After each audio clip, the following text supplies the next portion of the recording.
മായത്തലബു ഫി സബ്ബി വൽ ഖസ്ൽ. ഇന്ന് നമ്മൾ പറയാൻ പോകുന്നത് വുളുവിൻ്റെ സുന്നത്തിൽ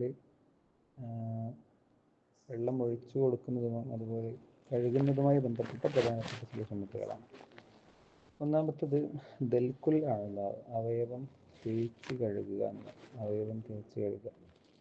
വഹുവ ഇംറാറുൽ യദി അലൽ അഅ്ളാഇൽ മഗ്സൂലത്തി. അവയവം തേച്ച് കഴുകുക എന്ന് ഉദ്ദേശിക്കുന്നത് കഴുകപ്പെടുന്ന അവയവങ്ങളിൽ കൈ അങ്ങോട്ടും ഇങ്ങോട്ടും നടത്തുക എന്നുള്ളതാണ്. കഴുകപ്പെടുന്ന അവയവം എന്ന് പറയുമ്പോൾ കൈയും കാലും അതുപോലെ ചെവി ഇങ്ങനെയുള്ള ഇതൊക്കെ നമ്മൾ കഴുകുന്നത് തന്നെയാണല്ലോ. ചെവിയല്ല, ചെവി നമ്മൾ തടവുന്നതാണ്. കൈയും കാലും മുഖവും ഒക്കെ കഴുകാണ്.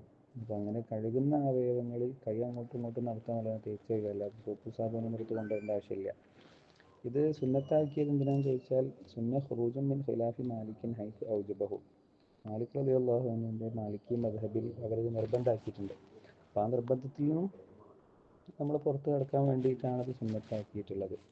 ഇതാണ് ഒന്നാമത്തത്. രണ്ടാമത്തത് തഖ്ലീലു കസീഫി ലഹിയത്തിൻ വആരിലിൻ.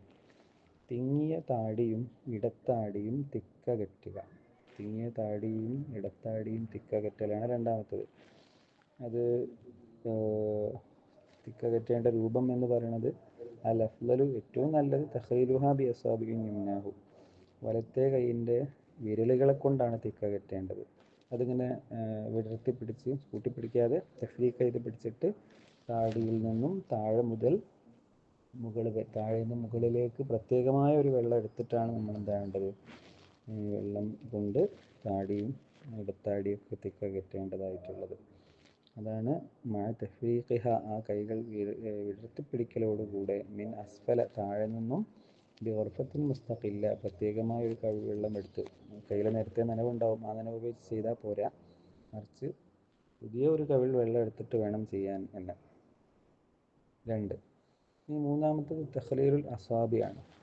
വിരലുകളെ തിക്കകറ്റുക. നമുക്ക് കയ്യിലും കാലിലും വിരലുണ്ടല്ലോ, ആ വിരലുകൾ തിക്കകറ്റുക എന്നുള്ളതാണ് മൂന്നാമത്തത്. വിരൽ തിക്കകറ്റുക എന്ന് പറയുമ്പം അത് കൈകളിൽ നമ്മളിങ്ങനെ കൂട്ടിപ്പിടിച്ചാൽ മതി. തഷ്ബീക്ക്, നമ്മൾ കോർത്ത് പിടിക്കുമല്ലോ, അതാണ് കയ്യിൽ ചെയ്യേണ്ടത്. കാലിലാണെങ്കിൽ നമ്മുടെ ഇടത്തെ കൈയിൻ്റെ വിരലുകളെ കൊണ്ട് താഴെ നിന്നും ഓരോ വിരലിങ്ങനെ ചെയ്ത് വരണം. വലത്തെ കാലിൻ്റെ ചെറുവിരൽ മുതൽ ഇങ്ങനെ ചെയ്തു വരികയാണ് വേണ്ടത്. അപ്പോൾ അൽ അഫ്ളലു, ഏറ്റവും നല്ല രൂപം എന്ന് പറയുന്നത് കൗനുഹു ഫിൽ യദൈനി, കൈകളിൽ ബിത്തഷ്ബീക്ക്, കൈ കോർത്ത് പിടിക്കൽ കൊണ്ടാണ് ഈ അസാബിയെ തിക്കകറ്റേണ്ടത്, വിരലുകൾ തിക്കകറ്റേണ്ടത്. ഫിൽ റിജ്ലൈനി, കാലിലാണെങ്കിൽ ബിഖിൻസരി യദിഹിൽ യുസ്ര, ഇടത്തെ കൈയിൻ്റെ ചെറുവിരൽ മുതൽ, അത് എവിടെ നിന്ന് തുടങ്ങണം, ഇടത്തെ കൈയിൻ്റെ ചെറുവിരൽ കൊണ്ടാണ് നമ്മൾ തിക്കകറ്റേണ്ടത്. അത് തുടങ്ങേണ്ടത് മിൻ അസ്ഫലിൽ അസാബി, കാലിൻ്റെ ചെറുവിരലുകൾ മുതലാണ്. വലത്തെ കാലിൻ്റെ ചെറുവിരൽ മുതൽ അവസാനിപ്പിക്കേണ്ടത് മുഖ്തത്തിമും ബിഖിൻസരിൽ യുസ്ര, ഇടത്തെ കാലിൻ്റെ ചെറുവിരൽ വരെ. അപ്പോൾ അവിടെ നിന്ന് ഇങ്ങോട്ട് ഇത് സുന്നത്താണ്. അതേസമയം യജിബു ഫീ മുൽത്തഫത്തിൻ, ഇങ്ങനെ ചില ആളുകളുടെ വിരലുകളൊക്കെ ഇങ്ങനെ കെട്ടിപ്പിണഞ്ഞ് കിടക്കും, കൂട്ടി കിടക്കുന്ന വിരലുകൾ ഉണ്ടാവും. അങ്ങനെയുള്ള വിരലുകൾക്കാണെങ്കിൽ അത് നിർബന്ധമാണ്. കാരണം ഒറ്റയടിക്ക് അതിലേക്ക് വെള്ളം എത്തൂലല്ലോ. അങ്ങനെയുള്ള സാഹചര്യങ്ങളിൽ നിർബന്ധമാവും. വയഹറുമു ഫീ മുൽത്തഹിമത്തിൻ, പിന്നെ മുൽത്തഹിമത്തിൻ്റെ കാര്യത്തിൽ അത് ഹറാമാണ്. ചില ആളുകളുടെ വിരലുകൾ ജന്മനാ കൂട്ടിയിട്ടുണ്ടാവുക, രണ്ട് വിരലുകൾ കൂടി നിൽക്കുന്ന കണ്ടിട്ടുണ്ടാവും നമ്മൾ. പല ആളുകളുടെ കൈയും കാലൊക്കെ അങ്ങനെ ഉണ്ടാവും. അപ്പോൾ അതിനിപ്പോൾ ഒരു കത്രികയും ബ്ലേഡൊക്കെ എടുത്ത് കഷ്ണം മുറിച്ച് അതിൻ്റെ ഉള്ളിൽ വെള്ളമാക്കേണ്ട ആവശ്യമൊന്നുമില്ല, അത് ഹറാമ് ആണ്. പിന്നെ അടുത്തൊരു സുന്നത്ത് ഇത്വാലത്തുൽ ഉർറത്തി വത്തഹ്ജീലാണ്. കൈകാലുകളൊക്കെ നീട്ടിക്കഴുകുക, അവയവങ്ങളൊക്കെ നീട്ടിക്കഴുകൽ പ്രത്യേകമായ സുന്നത്താണ്. ഒരു ഹദീസ് തന്നെ അങ്ങനെയുണ്ട്, ഖിയാമത്ത് നാളിൽ നമ്മുടെ ഉമ്മത്തിനെ ബാക്കിയുള്ള ഉമ്മത്തിൽ നിന്നും തിരിച്ചറിയാനുള്ള ഒരു അടയാളമാണ് ഉളുവെടുത്ത അടയാളം. ആ ഭാഗങ്ങളൊക്കെ അങ്ങനെ പ്രകാശിച്ചിരിക്കും. മുത്തനബിയുടെ ഉമ്മത്താണെന്ന് തിരിച്ചറിയാൻ പറ്റും. അത് പരമാവധി കാലും കൈയൊക്കെ നീട്ടി കഴുകുക എന്നുള്ളത് സുന്നത്തായ കാര്യമാണ്. അതാണ് താത്തുൽ ഉർവത്തി വത്തഹ്ജീൽ എന്നതുകൊണ്ട് ഉദ്ദേശിക്കുന്നത്.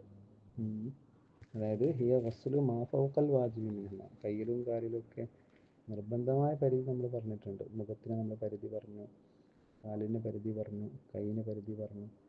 അപ്പോൾ ആ നിർബന്ധമായ പരിധിക്കപ്പുറത്ത് ഉള്ളതിനേക്കാളും കഴുകുക, വെള്ളം നീട്ടി കഴുകലാവുള്ളൂ. ഗായത്തുൽ അവ്വലി, മുഖം നീട്ടി കഴുകുക എന്ന് പറയുമ്പം അപ്പം എങ്ങനെ വരും? യഗ്സില മഅൽ വജ്ഹി മുഖദ്ദമ റഅസിഹി, മുഖം കഴുകുന്നതിൻ്റെ കൂടെ തന്നെ തലയുടെ മുൻഭാഗവും രണ്ട് ചെവിയും അതുപോലെ തന്നെ പെരടിയുടെ ഭാഗങ്ങളൊക്കെ കഴുകണം. സുഹത്തൈനുക്കും കൂടെ കഴുകാം. കൈയും കാലൊക്കെ നീട്ടി കഴുകുക എന്ന് പറയുമ്പോൾ പിന്നെ കയ്യിൽ തോളും കൂടെ, തോളിൻ്റെ കൈയിൻ്റെ താഴേക്കുള്ള ഭാഗം, അതുപോലെ തന്നെ കാലിൽ നമ്മുടെ തണ്ടൻകാല്, നെരിയാണിയിൽ നിന്ന് മുട്ട് വരെയുള്ള ആ ഭാഗം, അതൊക്കെ നീട്ടി കഴുകുന്ന പരിധിയിൽ പെടും. ഖാല റസൂലുള്ളാഹി സ്വല്ലല്ലാഹു അലൈഹി വസല്ലം, അല്ലാഹുവിൻ്റെ റസൂൽ പറഞ്ഞു, ഇന്ന ഉമ്മത്തി യുദ്അൗന യൗമൽ ഖിയാമത്തി ഗുർറൻ മുഹജ്ജലീൻ, എൻ്റെ ഉമ്മത്തിനെ ഖിയാമത്ത് നാളിൽ കൈകാലുകൾ മുഖമൊക്കെ പ്രകാശിക്കുന്നവരായിട്ടാണ് വിളിക്കപ്പെടുക. അതെന്തുകൊണ്ടാണ് പ്രകാശം? മിൻ ആസാരിൽ വുളൂ, വുളൂവിൻ്റെ അടയാളം കാരണമാണ്. അതുകൊണ്ട് ഫമനിസ്തത്വ മിൻകും അൻ യുതീല ഖുർറതഹു, നിങ്ങളിൽ ആർക്കെങ്കിലും അങ്ങനെ കൈകാലുകൾ നീട്ടിക്കഴുകാൻ കഴിയുമെങ്കിൽ ഫല്യഫ്അൽ, അവനത് ചെയ്യട്ടെ എന്ന് നബി തങ്ങൾ പറഞ്ഞിട്ടുണ്ട്. അപ്പം ആ രീതിയിലാണ് സുന്നത്തുള്ളത്.